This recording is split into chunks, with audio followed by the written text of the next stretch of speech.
Exam දෙකකට පස්සේ හම්බුණ පුංචි නිවාඩුවෙන් ඔයාලට කියන ව්ලොග් එකක් මේ. මං දන්නවා ඔයාලා මගෙන් ඉල්ලන්නේ මේ වගේ ව්ලොග්ස් නෙමෙයි. ඒත් අපිට මේ ටිකේ ෆැකල්ටි නිවාඩුනේ. ඉතින් ෆැකල්ටි පටන් ගන්නකම් අපි මේ ව්ලොග් එක බලමු. මේ අපේ ගම. මගේ හොඳම යාළුවෙක් අද ආවා මගේ ගමයි මාවයි බලල යන්න. ඉතින් එයාට ගමේ ලස්සන තැන් පෙන්වන්න එක්කරගෙන ගියපු ගමනේ තමයි අද මං ඔයාලවත් එක්කරගෙන යන්නේ. අපි මුලින්ම ආවේ ගමේ පන්සලට.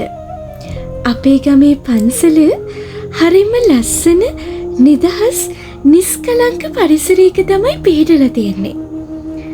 රත්නපුර දිස්ත්‍රික්කයේ කහවත්ත ප්‍රාදේශීය ලේකම් කොට්ටාසේ සිංහරාජ්‍ය වැසි වනාන්තරයට මායිම්ව තියෙන පන්නිල කියන ලස්සන පුංචි ගමේ තියෙන මේ පන්සල බුදුකල්ලෙන චන්ද්‍රාරාමය.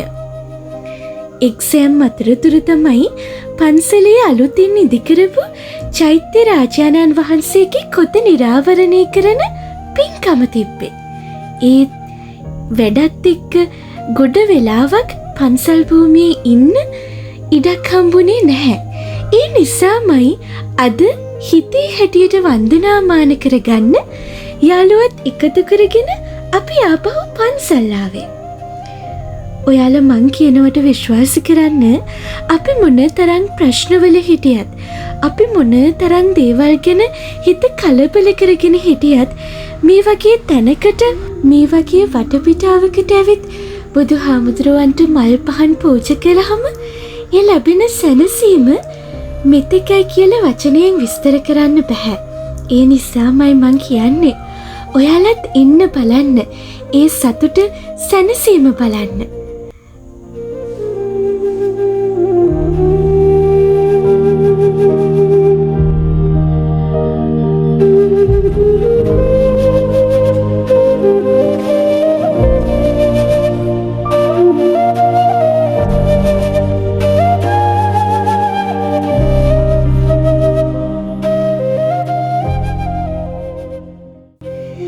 මල් පූජ කරලා අපි ආව පහන් දල්වන්න.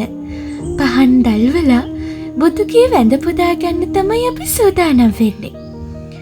ඔයාලා මේ දකින බුද්ධ ප්‍රතිමා වහන්සේ ශෛලමය බුදු පිළිම වහන්සේ නමක්. මේ විහාරයත් විශේෂ වෙන්නේ මේ විහාරයේ වහලය බොහෝ තැන්වල කළු ගලකින් නිර්මාණය වෙලා තියෙන නිසා. ගල් ගුහාවකින් නිර්මාණය වෙලා තියෙන නිසා. පන්සලත් වැඳ පුදාගෙන අපි ඊළඟට මේ යන්නේ දොලක් බලන්න. දොලක් කිව්වට ලොකු දොලක් එක්ක තියෙන පීල්ලක්. හැබැයි ඉතින් මේ කාලේ වතුර අඩුයිනේ. ඒ නිසා එච්චරම වතුර නැහැ. ඒත් මේ තියෙන වතුර උනත් හරියම සීතලයි. දොලේ ටික වෙලාවක් ඉඳලා අපි ගෙනාපු දේවල් ටිකකුත් කාලා ඉතරට වෙලා අපි ඊට පස්සේ අපේ ගමේ තියෙන වෙලත් බලලා ආපහු ගෙදර ගියා.